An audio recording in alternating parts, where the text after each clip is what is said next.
So, hi, welcome sa channel. Una sa lahat, tingin ko pag na-publish to, Pasko na. So, Merry Christmas. So, today, unbox natin tong GT1030. Another GT1030. I bought this from Colorful sa Laz Mall for 4,810 pesos. Ang selling price dati 5,140 pesos pero may parang mga vouchers during 12/12 which is around worth 330 pesos. It arrived 3 days later which is not bad since 12/12 sale. So, this GT1030 is the 4GB version. I find this peculiar to begin with kasi wala nito sa Nvidia website, wala nito sa Wikipedia, wala din ito sa iba pang manufacturers such as Gigabyte, Asus, and MSI. Pero nakikita ko ito sa mainland Chinese manufacturers such as ito from Colorful, Maxan, and Yeston. Anyway, the box looks exactly the same as the GDDR5 version and so as the 2GB DDR4 version. No? Parehas na parehas lang siya ng V3V and V5V. So, to know na 4GB, you have to look on the side. Again, may sticker na naman. So dito,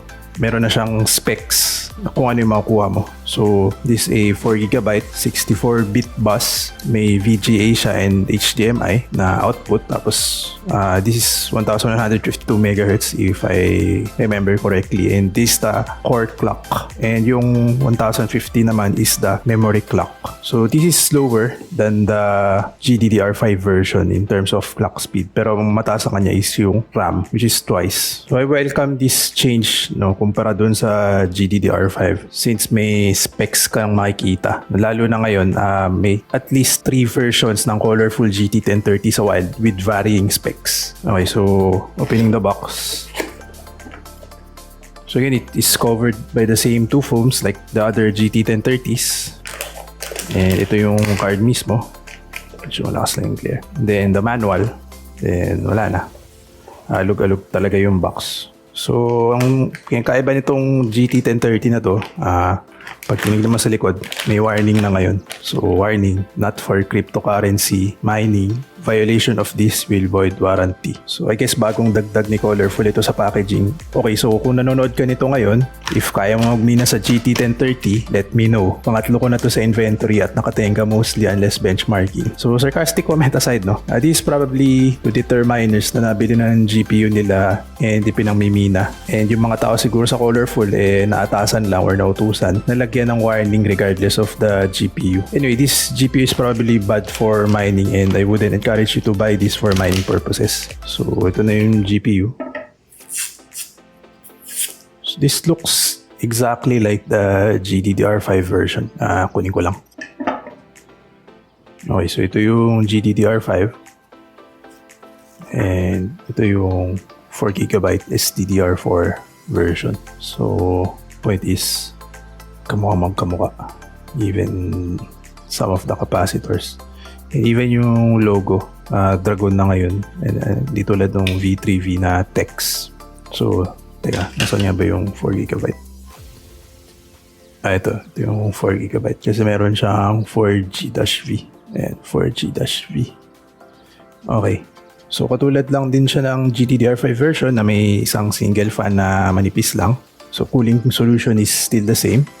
I think same length and height. Pati lang natin. This is so around 15 cm or 150 mm. Then height is standard 11 cm or 110 mm. So estimates lang yun. Parang may naiwang screw. So that screw is to attach the I/O plate dito sa card. So this is more than one slot.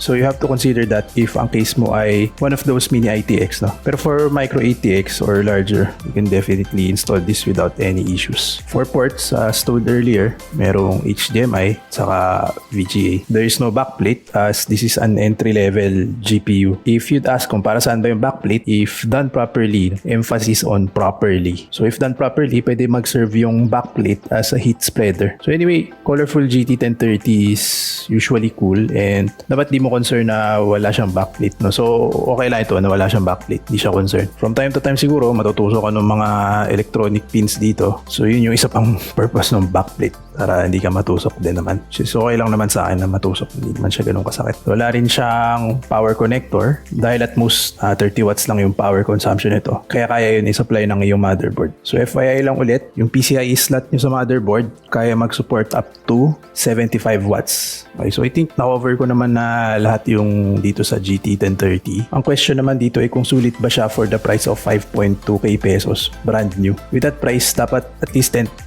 better siya than the GDDR5 version, which I have to test next week. So, ngayon unboxing lang. Next week na yung benchmarks since ako sa oras. So, thanks for watching. Do like or dislike. Depende sa'yo. Hindi pala kita yung dislike pag nakagano, no? Do like or dislike. Depende sa'yo. Comment on what you think about this 4GB SDDR4 version. And subscribe for more unboxing and benchmarks. Yun lang. Merry Christmas. Bye-bye.